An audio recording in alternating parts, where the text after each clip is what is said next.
Well, what's feeling most alive for you right now? I've got your questions. Obviously, I'm going to tag off some of those, but mostly we're just going to get into conversation. I love these conversations that are just so real and authentic. Because sometimes people have they're promoting the thing, the da da da da, and so Totally. like I follow the little formula for them. But I know this is Yeah. like a much more heart driven combo. But is there Yeah. anything feeling really alive for you right now? Um, I mean, I wouldn't, no, there's nothing necessarily like that's shining out at me. I think whatever, I work really well with like, you fucking throw me something and I'll just like, I mean, the things that I talk about, it's all Yep. self-mastery related. It's all, you know, what is your authentic self? It's self-love, it's self-trust, it's self-confidence, it's self-awareness. It's ultimately how do you come to know your true self, your authentic self, which is so deep. It's so much more than just being real. And that's that comment is like annoying to me. And create a relationship with your authentic self and then carry that relationship forward throughout your life to become a self-actualized individual, to create a life of mastery. So That yeah, was perfect. Let's do it. Let's do it. I got my first question. I'm ready. okay. All right. All right, team, here we go. Roxy, honey, welcome to the Energized podcast. Ooh, it feels so good to see you both in our matching tank tops over here. Right. And I swear we've already done a podcast already in our conversation before getting started.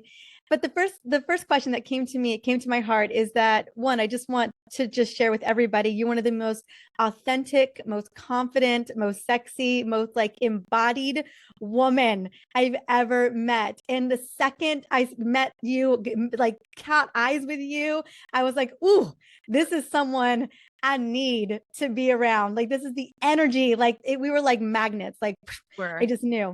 I don't know if it's the sexy hair that we're both rocking or what it is. I love it. It's that beach hair, girl. It is. It's the beach life, beach hair.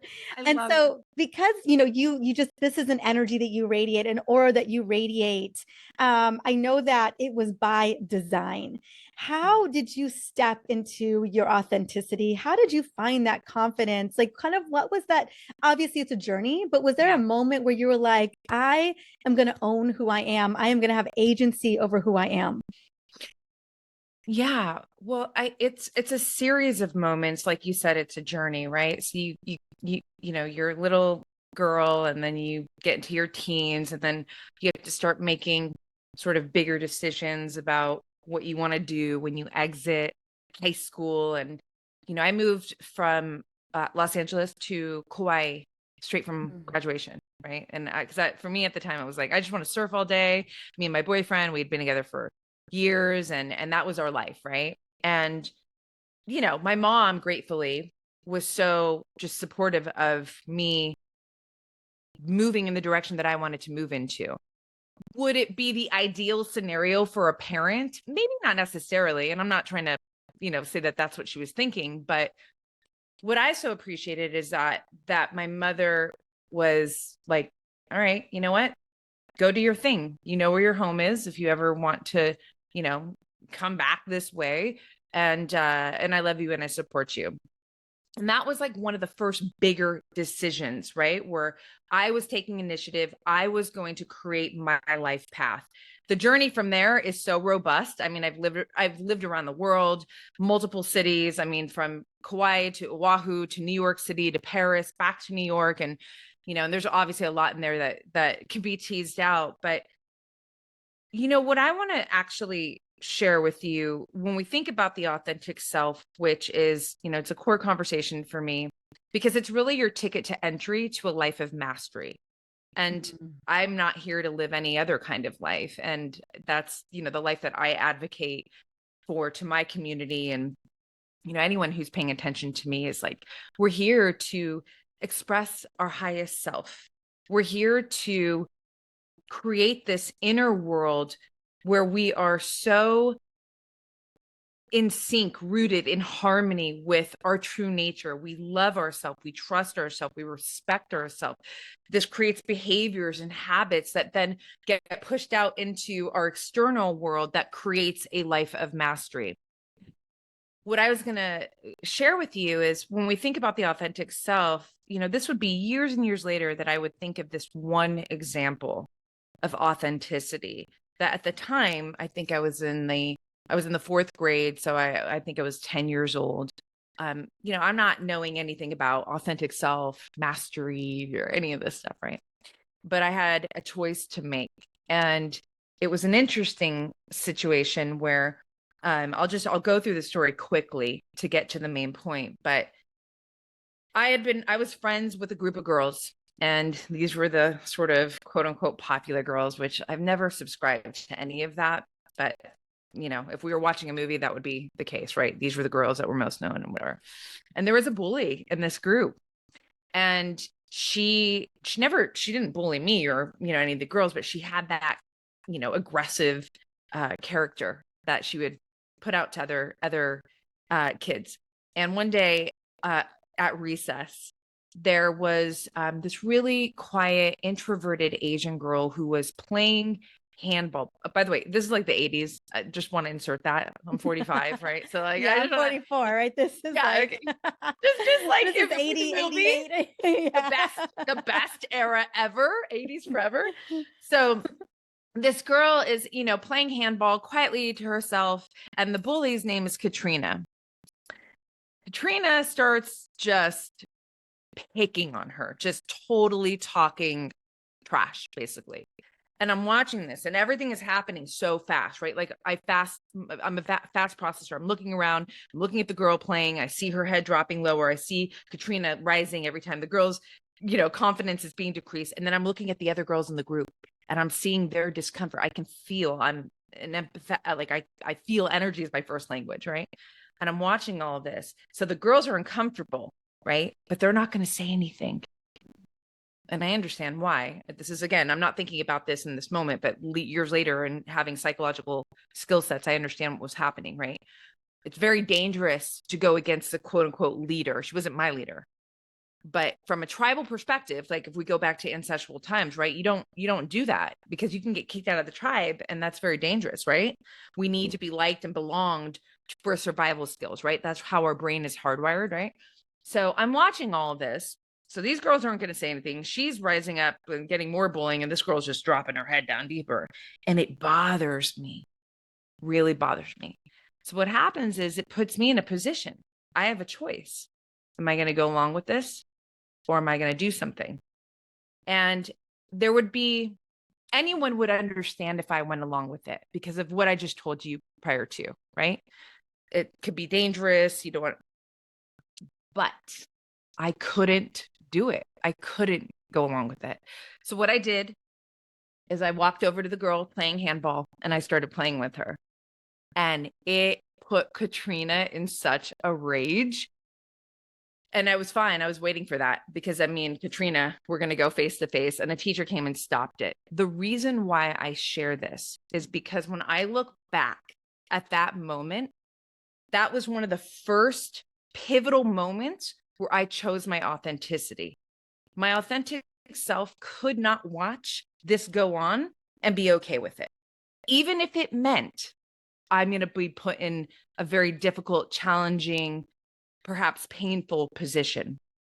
If you take that concept and then you think about that concept as I would continue, or any one of our lives, like as we carry forward in our lives, right? We are constantly, as we live our life, we're put in positions where we have to choose. We have to choose what kind of challenge, discomfort, perhaps even pain are you willing to subscribe to? Is it going to be the challenge, the pain, discomfort that can come from choosing your authentic self?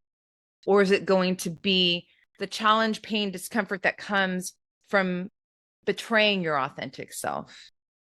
And I use that word very intentionally because it is a betrayal. And sometimes, again, I mean, I say it with compassion because I know a lot of times it's, you know, there's fear, which is the reason why people don't choose their authentic self a lot of times. But when we want to think about confidence, building confidence, you know, the beautiful intro, one of the most confident women, I want to make this so clear that I love challenge. I embrace challenge. My whole life has been a series of selected challenges outside of like life challenges, meaning like I'm going for the challenge, but I would accredit my self-confidence, I would credit about 40% to the challenges that I've seeked and, moved through. And I would give 60% of my self-confidence to the loyalty, to the devotion, to my authentic self throughout my life in all kinds of different occasions and moments. And I just give you one example, right? So yeah, it's really complex. It's so much deeper than just be real. It's like, kind of, but we got to go a little deeper. So, Oh, for sure. Like you said, there's that fear, there's other extenuating circumstances, so much going on. Like you said, belonging, wanting to belong, wanting to feel loved, and sometimes choosing maybe those things over being authentically who we want to be. And I think that that really plays into, you know, our tending to play small in our lives as well, like not fully, kind of stepping to the occasion and stepping into who we want to be. And I'd love to hear a little bit about just your thoughts around why so many of us are playing small. Why are we choosing to not step into our fullness, into who we truly could be? yeah, I would say, well, I think first of all, there's a lot of factors that come into the why. If we want to focus on one dominating why, it's because you don't trust yourself. And I believe that self-trust has to be earned. There's no handouts there. And you earn your self-trust by doing the hard thing. So it's this willingness to put yourself out there, to fail, to try, to take a punch from life, to miss the shot. But if you're not willing to try, you're never going to gain. You're certainly going to play smaller, and you're also never going to gain that self-trust, right? You have to be willing to say, whatever the outcome is, I want to experience myself in this process. I want to know who I am. I want to know what I'm capable of. It's okay if it doesn't, quote, work out, or if I don't nail it, and if it doesn't totally succeed. We have to realize that what we're doing out here is important, but it's not the driver is the internal world, right? I always say the inner shapes the outer. So while you're going for whatever you're going for out here, what's really happening is a lot in here, first and foremost, right? So let's just say, I launch a new business and it's brand new, haven't done it before. But I'm just like, I'm going to go for it. I'm going to bet on myself. I believe in this. Da, da, da, da. Okay, whatever. It's going to make me uncomfortable. There's a lot of maybe factors that, are new to me. And, I haven't done this yet. Let's just say, right. And let's just say I do the thing and it fails, meaning it doesn't hit the mark that I wanted it to, whatever that mark metric is. But what it took for me to go from I'm going for it to the fail, this whole process, right, in between, which is the inner world, what's happening to Roxanne inside, who I have to become on the way to the thing, that's what is so under-recognized and undervalued. And we need to turn the volume up on that part more than anything else. So when you want to think about how do I not play small? How do I expand myself at higher levels? How do I express myself more authentically and at, a greater capacity? You have to be willing to take the chance, to bet on yourself, and to know that it's not just about the thing that you're going for, or you're attempting, you're pursuing, you're trying. It's more about the person that you're becoming as a result of that pursuit and that effort. You're literally saying to yourself, I'm worth it. I'm worth this effort. I'm worth seeing what this is about. I'm worth trying. Well, yeah, the worthiness aspect of it all. that I would love to speak into that, because you're basically saying I'm worthy of, the journey of this endeavor. I'm worthy to see who I become from this. I'm worthy to get to, kind of like unfold as this beautiful journey, this career, whatever this is, and see who I become on the other side. And so I know you tapped into trust, so trusting yourself to be a part of that journey, but also the worthiness. Is there, when you're talking about, kind of taking the leap and stepping into that, um are there ways in which that we can tap into a worthiness that says, okay, I'm worth doing this, like I'm worth pursuing this, to find out what happens on the other side? Yeah, it's a great question. I mean, a question that I would ask myself if I was hinging on not feeling worthy or not sure is, what do I stand to gain in this pursuit? Not just what do I stand to lose, right? And then you start to think about, am I worthy of that gain? Am I worthy of whatever the upside is? Am I worthy of receiving, of experiencing whatever the upside of this potential opportunity or this pursuit that I'm reaching for? Am I worthy of all that? I mean, you have to be willing to ask yourself deep questions. Mhm. Questions are such powerful tools. It's helped me throughout my whole life. Unfortunately, I've been writing my whole life. So this self-inquiry has, with these questions, have really helped me to become more just developed in all the ways that I am, right? So self-worth, self-love, self-trust, self-confidence.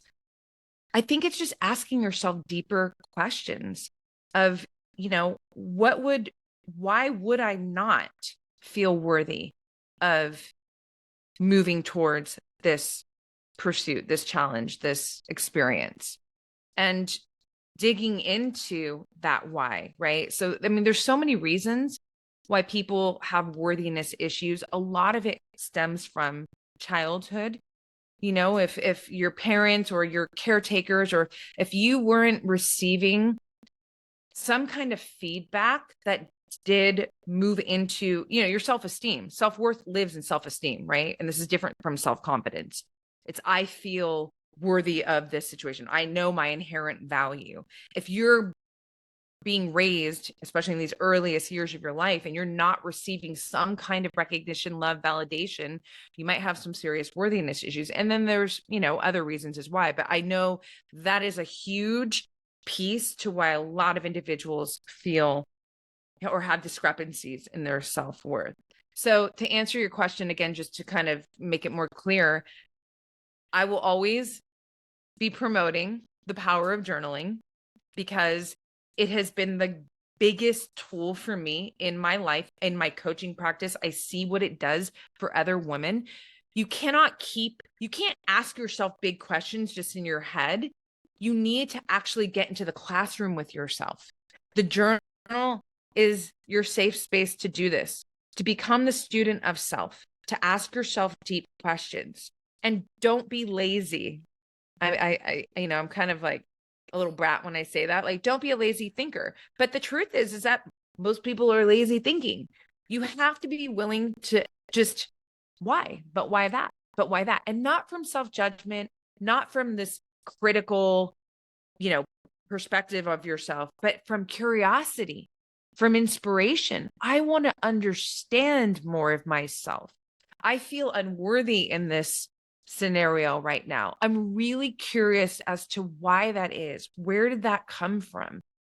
How can I start to rewrite that narrative that's lodged into my conscious and probably my subconscious, that's informing my self-identity that I'm not worthy of X, whatever X is.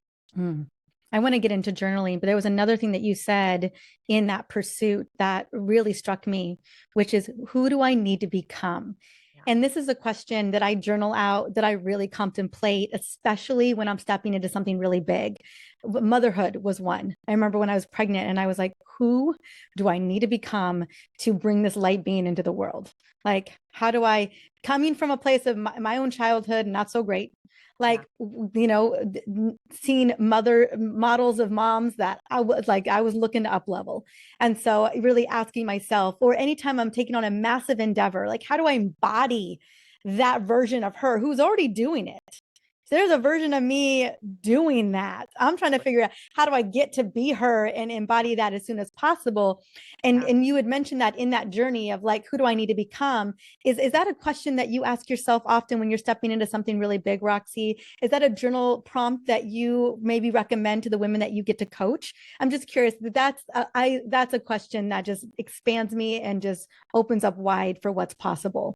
I love that question lives so robustly in your life. I think it is one of the most powerful and important questions that any one of us needs to continually ask ourselves. That question brought me to come to know my future self, who's also my highest self, who, you know, that I have a whole course on future self because this is such an important piece to your life, right? So so the answer to your question is yes. And let me add this in for everybody listening. When you think about the future that you want to experience, whatever that future is, I want more of this, I want this relationship, I want this home, I want this career, I want whatever, this body, whatever, right? All of those wants do not make you who you are. You make those wants come into life. So that's where this question becomes the most important question.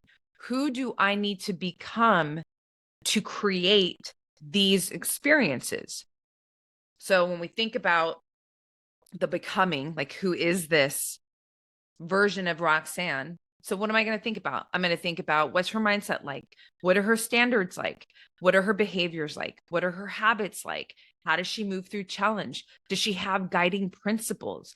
How does she manage her stress? Right? All of these factors, like, I start, I have to examine all of these territories that make me me, and edit where need be. If I need to strengthen something, if I need to remove something, if I need to bring in something could be a habit, a behavior, etc., then that is my duty to do that. If I want to, be one of the greatest, speakers, writers on earth, well, who do I need to become in order to be a multi New York Times bestselling author and award-winning speaker, etc.? What does that version of Roxanne's life, like her day-to-day, like how is she showing up every day to that life? And it's not, I know just from my coaching and mentoring practice, it's actually not very easy in a lot of people's lives to future pace and to see a version of themselves that can feel so far off. And that's fine. I mean, that's okay. It's okay to actually identify that. It's actually very important to identify, oh, this is really challenging for me. I don't even know how to do that, because first of all, you probably weren't even thinking of that question before. So you're already ahead. Even if you're like, shoot, I don't even know how to, create this idea. But then that becomes the work, is like, cool, I probably should, because your future self, this, who am I becoming? That's your North Star. Every single day. That expression of you is the goal. And that one goal, that one vision, puts all the other goals in place. So again, it's working from the inside out. But that's how life isn't outside in, it is inside out. From my perspective, my beliefs, and my journey thus far has made that very clear to me. It is not the external that's shaping me, it's the internal world, and then how that gets played out to the external. I did not know you had a course on the future self. And I just love that. I just want to celebrate that for a second. It's so the energy that I love to be in. I love you even more because of it. And you're right. I can imagine when you worked with women that embodying the future version of themselves, like what is that person saying no to? What is she saying yes to? What are the boundaries? What are her standards? Getting so clear. What would she love? Those, that's another one of my favorite questions. Like, what would that future version of me love? And there's just something about the process of that to me just is fun. To me, it's fun. It's and so funny, and it's real. It's real. I mean, yes. It's genuine. One of my quotes is, there are no shoulds that live in the heart. It's a sharp yes or no. And that's from my perspective, the heart is the voice of your intuition, which is your authentic self, right? So you think about how many people either can't even hear it, right? Because they're so upstairs that they turn the volume on the heart, the intuition, they can't even hear, or they don't trust it, right? They start shoulding. Shoulding is an upstairs situation. It's not in the heart. The heart knows, right? When you think about your ideal self, your future self, to me, the future self is really a Trojan horse for highest self. Highest self. I like to say vision self. Like, ooh, I love that. That's so beautiful. Yeah, vision self. Yeah, it is, I mean, I meditate every day and I'm in conversation with my vision self. Her name is my muse. She's my muse. And every single day she's in my corner and she's guiding me. And there are some moments that come in to my life. Let's just say I got to do something really hard and I'm nervous. Well, guess who I'm turning to? Her. She's so stoic. She's so composed. She's so grounded. And I just move into her energy because her energy is so clear to me, because I've established that vision. And more than a vision, there's actually a relationship that you develop. And that's what I teach in that course, is how you actually do that. Right. So, but again, the whole point, the magic here that we're talking about is that becomes your North Star. It makes everything easier. I'm not saying there isn't going to be hard, but ultimately, if you can, whether it's adding to yourself or getting, removing the unwanted from self, it's usually a combination of both, so that you can rise into that expression of yourself. Then that the life that you envision that comes with her is going to be your reality. Like, you're going to move into that reality because you're moving into her. I agree. I love that. I love that process so very much. Exactly the North Star piece. I find that it's so much easier to do the thing, to step into the new career, to do the big project when you have, or even I teach this a lot with health journeys, especially health journeys that feel so insurmountable. Like, you almost can't see your way onto the other side. And anytime something comes up for me, I always tell people, I just want you to imagine me in perfect health. Like, who do I need to become to be that woman?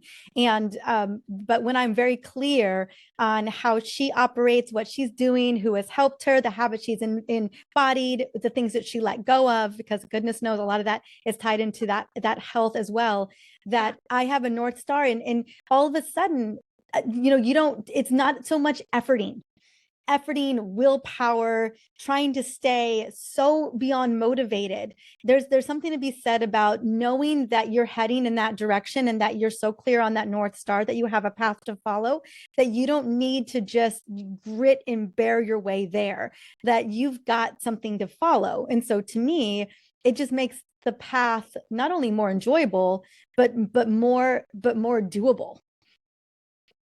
1000%. I need to send this to you, but I have a beautiful hardcover guided and illustrated journal called You Are the Path. And it's called You Are the Path for a reason. And you just really sold it. So thank you. It is in the show notes. It is in the show notes. I'm going to send it to you, or bring it to you, but I want you to have it sooner than later. But no, it's gorgeous. This was a project that I worked on for years with an incredible artist, but it was one day in my journal where I remember, I mean, I have it. I have chills right now. I have stacks of journals. I mean, we're talking like stacks. And this one day in my journal, I wanted some kind of answer, or, I was going through some challenge, right? And wanted some kind of answer. And and I was writing out, like, I want some clarity for my path. Like, I just, something like that. It was something along those lines of those words. And then it just came to me. I was like, wait a second.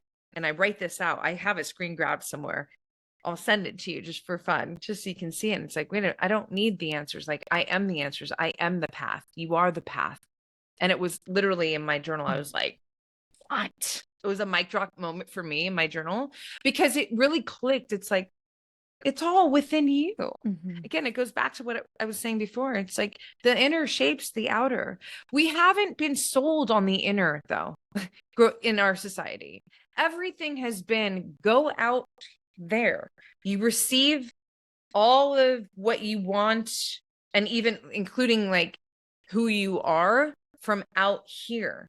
And I argue that big time. I'm like, and again, and I know because there's a place for out there, of course, but the relationship that I cultivated with myself, and again, I give my writing so much credit to it, wasn't the only thing, but it was a huge grounding tool for me to really get to know who I truly am as I danced with life. It became clear to me that it was everything. It's the way that you look at life. It's your your lens at life that's actually shaping your reality.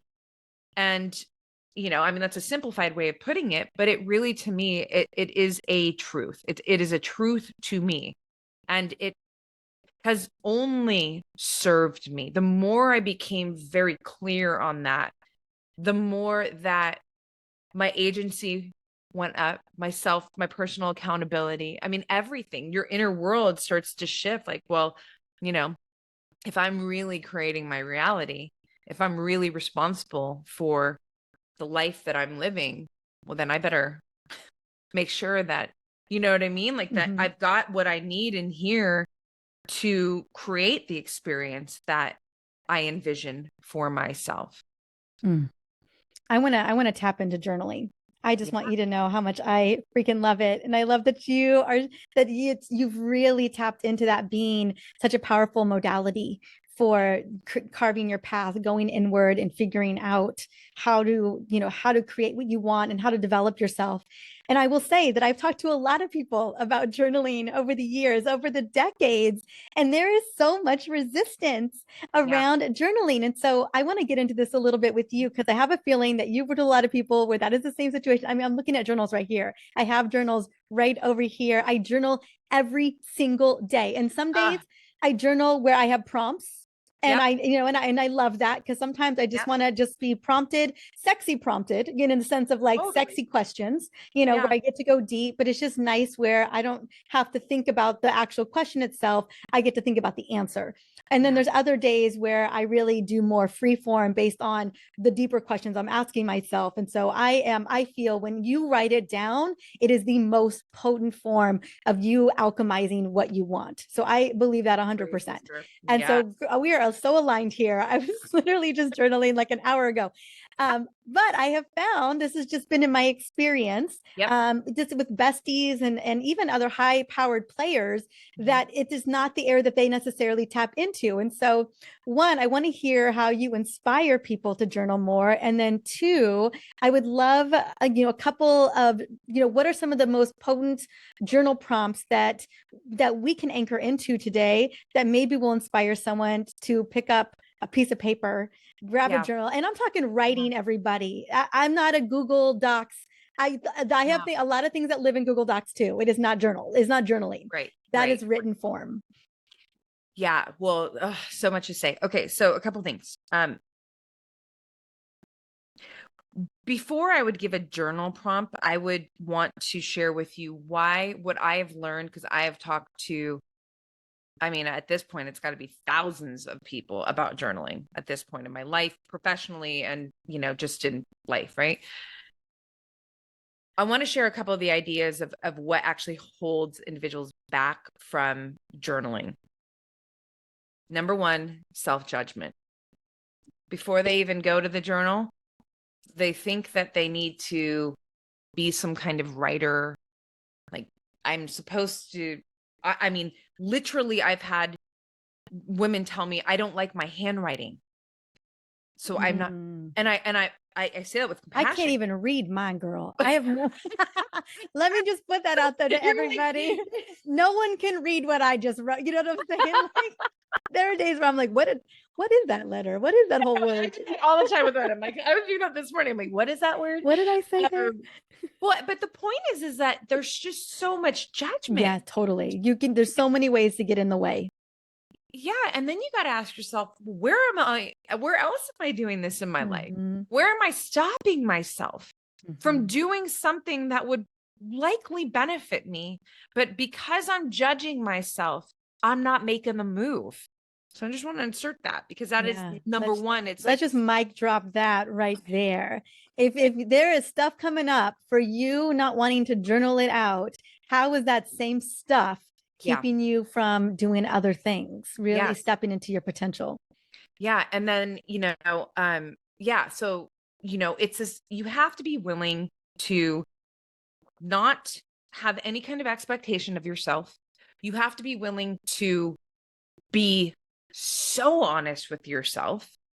And I mean, those are, I think, the two biggest rules for me, right? If you're going to your journal, be naked, or else don't even do it. Like, what's the point? If you can't be honest with yourself, nobody's paying.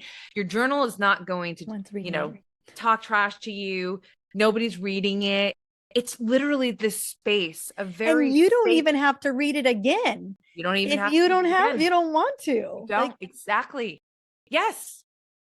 But like you said, it's taking it from inside and putting it out on paper, right? And in this context, I think we're sharing, maybe there's some things that are just really uncomfortable, but there's a lot of positive things that you might want to be expressing in your journal that you want to alchemize, you want to affirm, you want to look at it and not just have it in your head. I'm going to, win this competition. I'm going to succeed at this thing. I'm whatever the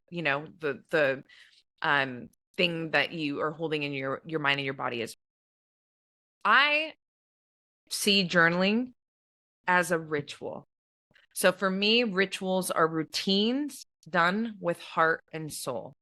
I'm a very routine-based woman, so it's not that there's anything wrong with routine, but I find, especially because I coach and mentor women, when I give them that piece, I want you to think of this. Journaling is a ritual. It's not a routine.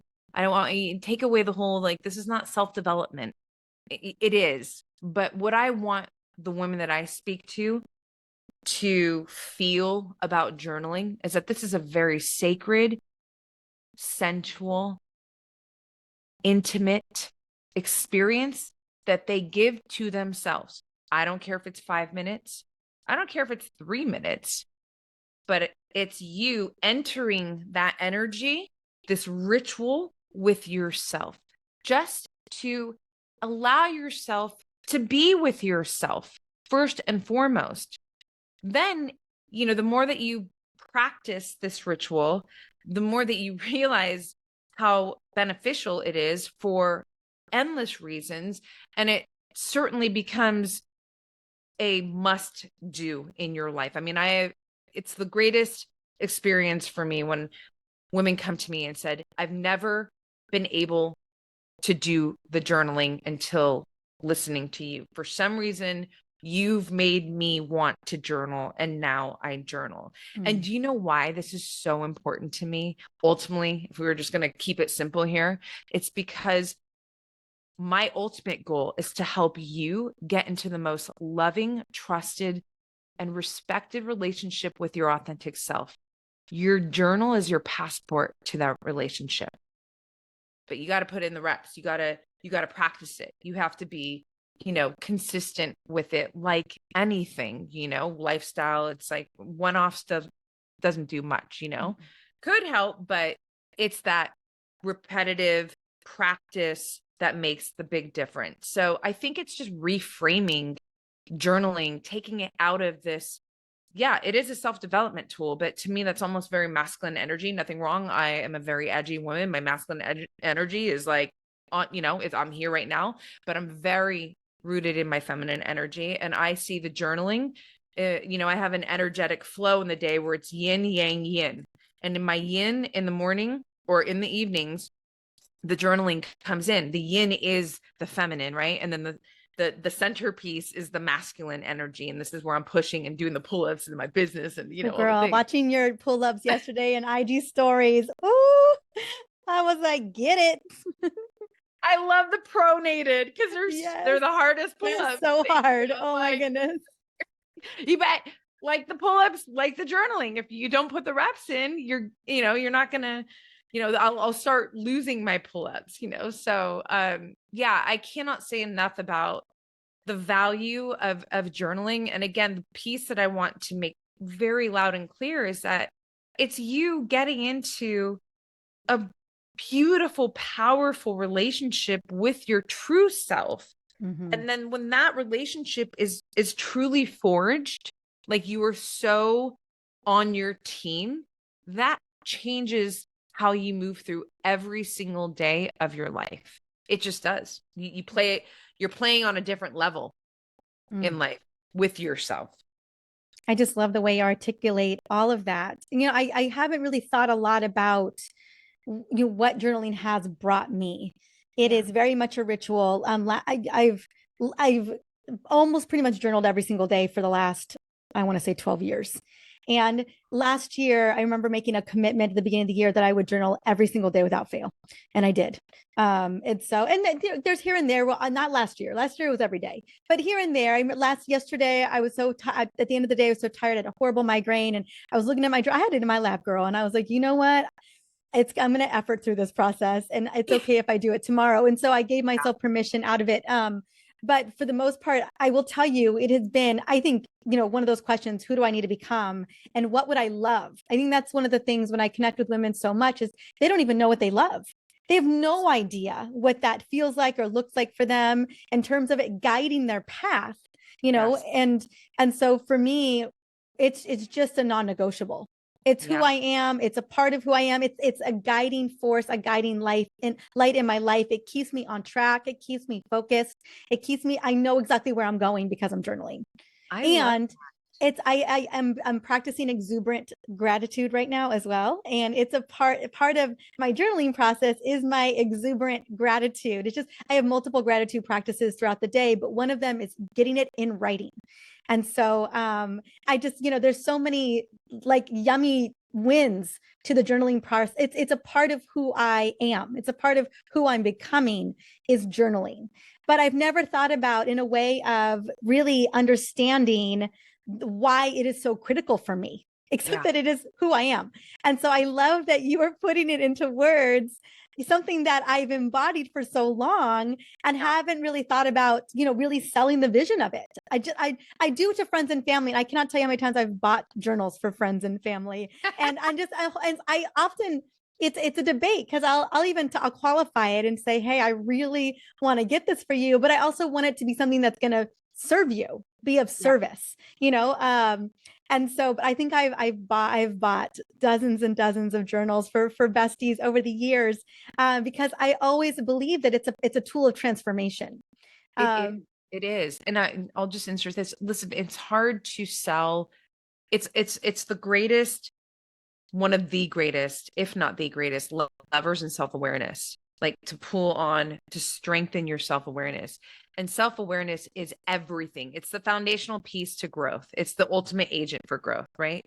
It's a hard sell, meaning for me to get you to want to invest into your self-awareness, it's hard because, I say this often, but it's not Instagrammable. It's not flashy. You can't put it on your wall. You can't sleep with it. You can't drive with it. You can't put it in the bank. And yet it affects every bit of that. Your self-awareness is affecting all of that, right? So go back to the question, who do I want to become? If you're not even aware of who you are right now, you're certainly not going to know who you want to become. And that process, that journey of the becoming, what helps you become is this constant activation of your self-awareness. Do you know what helps your self-awareness be activated constantly? Your journal. I mean, would you agree? I 100% agree. I 100% agree. It's the reminder, in a sense, a reminder, and it's the stepping into. Yeah. And it's also the sifter. It helps you to sift and sort. Why do I feel this way? Why don't I want this? What does this mean to me? Where does this meaning come from? Again, it's more high level introspective work. But if you want a high level quality, robust life that is juicy, that's in technicolor, where you get up every day and you're excited to live your life, no matter what you have to face in it. I'm not promoting an easy life. I'm saying an exciting life, a fulfilling life. Then you better be willing to get into that high level introspective relationship with yourself. You have to, or else just get yourself off the hook and just say, you know what, I'm not willing to do that. But then also understand that you're willing to not live that juicy kind of life too, because they come together, they go together. I love it. All right, my love, I cannot tell you how grateful I am to be able to celebrate your brilliance here on the show. Where can we find you? Where can we watch you doing some pull-ups? I'm just kidding. Just kidding. I'm not though. Thank you so much. Watch you living and embodying this. I know I follow you on Insta. I know that you've got a beautiful queendom community. I do. So the mothership is roxannesaffaie.com. I'm sure it'll be in the show notes. There you can join my free empowered community for women, Queendom. It's such a rad space. I do a monthly call with all of us there every month, right? Monthly call. Instagram, Roxy Look, ROXYLOOK. Podcast, The Roxanne Show, everywhere that you can take in a podcast, including YouTube. So excited that you're going to be coming on soon. I cannot wait to share your brilliance, your energy. I'm just going to insert this. The whole piece about journaling with you doesn't surprise me, because your energy is so beautiful. It's so magnetic. It's so grounded. It makes perfect sense that you would be in this practice with yourself consistently, because managing your energy, to have really beautiful energy where people are like, oh my gosh, I just want to be around you. You have to understand your energy, and you have to be willing to manage your energy in a multitude of ways, right? Journaling is a tool that helps you to do that. So I'll insert this too. The journal that I mentioned, You Are the Path, you can get that on my website, roxannesaffaie.com. But I'm going to send you it, and I can't wait to hear what you think about it. I cannot wait.